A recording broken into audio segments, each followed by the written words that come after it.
Welcome to Offgrid Victory. I just wanted to give you an update and show you the spray foam insulation of the shipping container build that I'm doing.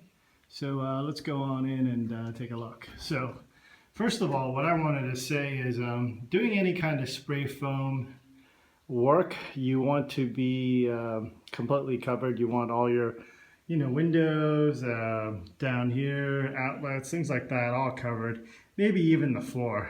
In this particular case, I'm not overly concerned because I am going to do other flooring on top of this floor, but you may want to just cover it just for easier cleanup and such.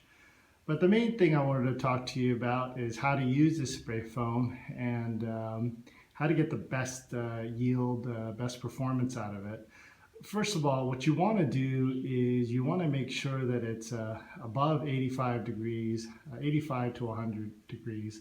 Now, I've tried it also at 75 degrees and you get substantially less yield out of the product. I would say roughly you're going to lose about 20 to 30% yield in terms of coverage if you're going to use it at 75 degrees. I've tried that once and I realized this stuff costs so much that I'm never going to do that again. I'm going to wait until all the canisters are up to 85 degrees in order to even start this project, as well as the surface temperature of whatever I'm spraying.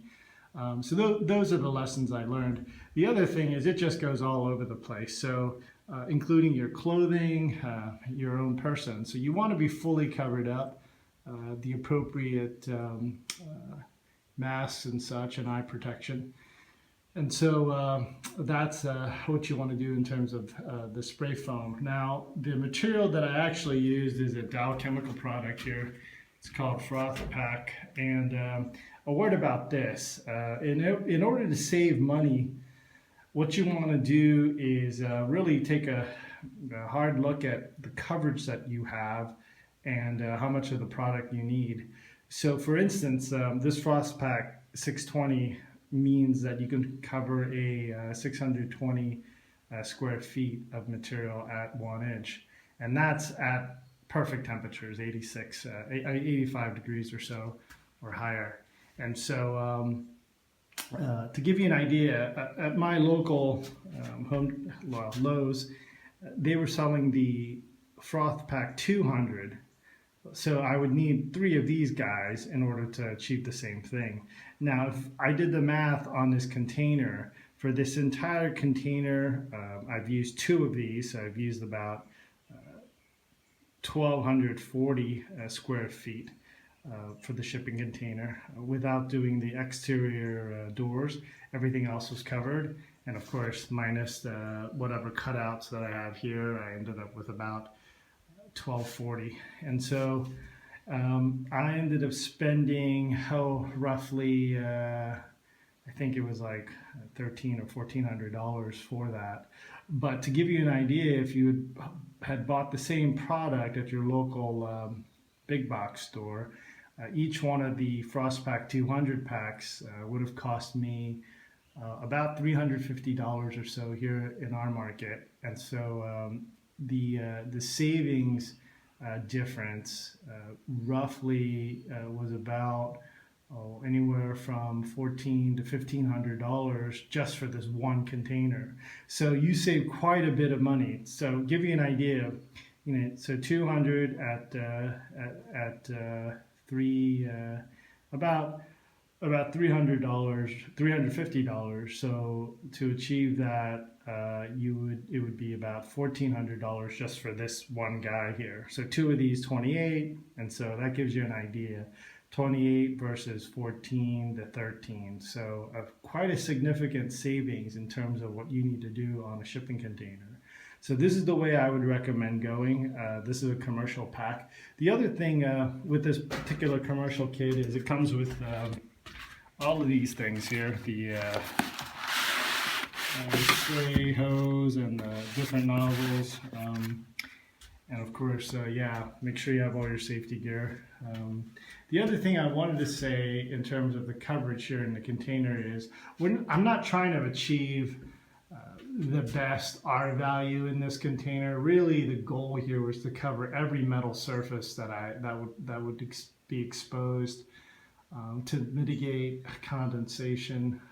Of course, I don't want any conductivity from the outside air into the container, and so I decided to go with foam just because it does get into the nooks and crannies, and it not only seals, but it acts as an adhesive. In fact, it comes out, you have to buy, basically the kits come with 2 aerosols, and it almost acts like an epoxy.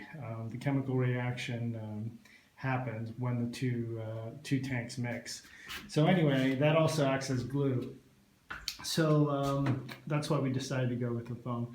And all the excess, as you can see here, was just cut off. I mean, you're gonna run into situations where you do overspray, but once again, this is the best product to use for this particular application for a shipping container.